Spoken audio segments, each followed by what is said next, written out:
that the real benefits. It's my opinion that you have some numbers and they sound good. The tax appraiser, whatever she wants to be called, she has numbers that make her side sound good. And I think it's difficult to ascertain. It's probably somewhere in the medium. But you said you were guaranteeing $3.5 million per year. Correct. Starting in 2011, if it went through. That's our anticipated opening date. Yes. Okay, and if you look at a 10-year span, you would have approximately, I guess, $1 million coming in due to the lifting of the agricultural exemption for the first 4 years. And then you have the following 6 years where you would be bringing in $3.522 million. Would you be willing, if this is approved in the end, to spread out the payments evenly? A rough estimate would be over the 10-year period, 21 to 25 million, somewhere in there, divided equally into payments where you have basically tax credits in your first, second, third, and fourth year where you're overpaying your taxes, and then from that point on in the year 5 where it starts to generate genuine revenue, you have the tax credits, but you're still bringing in that $2.1 million, so the town can start benefiting from the tax break early on. Is that legal? What I would do is this: I would certainly agree to it because we believe that that's just a fair revenue alternative for us. It's cost. I was just checking; it's the cost value of the money early versus late. Mm-hmm. I will, between now and adoption, confirm whether or not we can legally do that. I will tell you that we have guaranteed the minimum in plantation in the past. So whether I can make a blended spread and then take, in a sense, a credit in future years, I will check. I will research that between now and the time of adoption. But certainly, if we can do it, we would agree. Okay. Also, I'm not saying that Turnberry does this, but I know for many large corporations, whenever they come and bring a large development to the town, you're talking about a $400 million or more taxable base. And I know that sometimes, and I'm not saying Turnberry does this, but sometimes the owners of the property automatically challenge whatever their newly assessed rate is. Our office does many of those. Okay.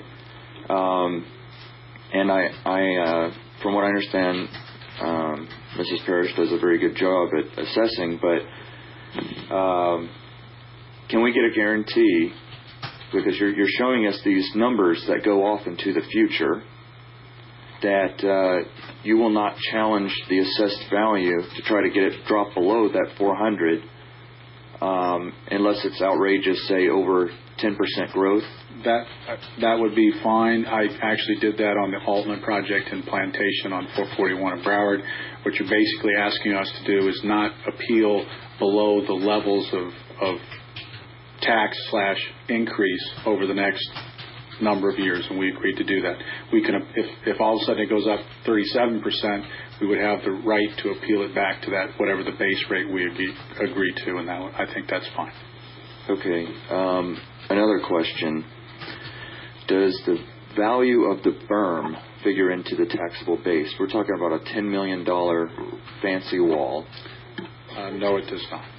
It's in fact just open land. Because a lot of the residents came, and I'll go ahead and disclose now, I was speaking with tons of residents, both for and against, including some personal friends of mine that are against it in Highland Ranches. But when I was speaking with them, their main objection was they didn't want to look at them all. And so I spoke with the applicant, and they said, well, that's why we're building this berm.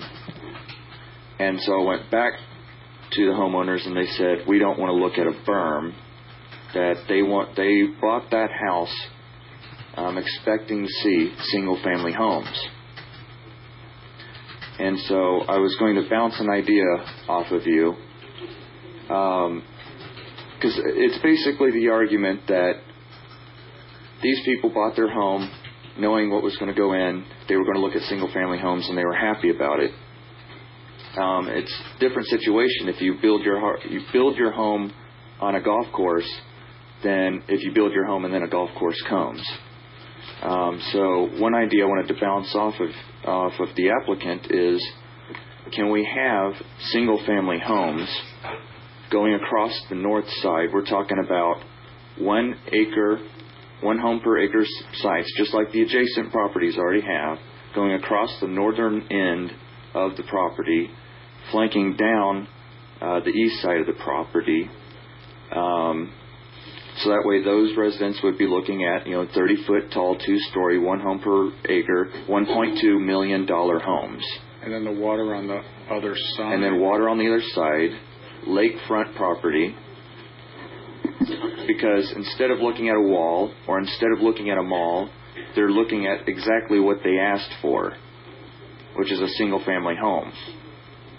Well, we certainly can design something for everybody to take a look at. I'd want to plug that into my lighting study, my sound study, make sure that I could provide the same level of protection. We certainly can try to put those things together, come up with a conceptual layout of the lots, as well as we'd have to show you how we would do the homes. We'd have to do the gap between the homes, because obviously they'd be set back between themselves with we'd have to provide landscaping and other appropriate buffers, and still buffer those homes as well. But we certainly can look at it and try to come back to you with some alternatives, so all of the council could take a look at that alternative as a possible alternate buffer. Okay. Certainly getting rid of the berm, if that's something they don't like, because now it looks like we're sealing ourselves off. I always said, we're proud of our project. We believe the people who would move into those homes would be proud to be next to our project. And so along with that, but again, I think if you're getting rid of the berm, because I haven't heard a single person in here say that they wanted this berm, but the people that would buy those new homes would know exactly what was going in there, on the other side of the lake, of course. And that saved the applicant $10 million by getting rid of the berm. So with that, you're going to have unexpected expenses without a shadow of a doubt that's going to come up.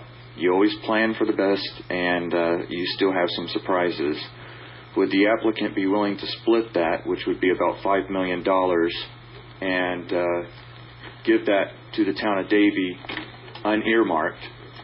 So that way, and not all at once, because I know you need to generate revenue, but like $1 million per year in the 6th, 7th, 8th, 9th, and 10th year. Obviously, in this particular instance, I have to have the affirmative support of the entire 4 members of the council, because we know where Mr. Paul is. Certainly the cost side of it, as far as the commitment, if we're getting rid of an obligation, that's an easy decision for us. As I said, I'm more looking at that residential component, just wanting to make sure I provide the right information that it would be a comparable buffer. And at the end of the day, it might not be, but we certainly, from the cost standpoint, we have no problem providing if we're saving the money, providing something to you. Okay. The town, not. And the applicant is coming at a time of transition for the leadership. Essentially, the town of Davie is, a business, and we're the board of directors. If this comes back in 9 months, then we are guaranteed to have a different council member in District 4, and District 3 is also having an election. So the applicant has to understand that even if it gets transmitted tonight, that it might be shot down next time it comes to Davie. Or it can be shot down at the DCA or the Regional Planning Council. I think even the Wildlife Department is on here. If it is shot down in the future, if it gets transmitted tonight and it's shot down in the future, is the applicant willing to give the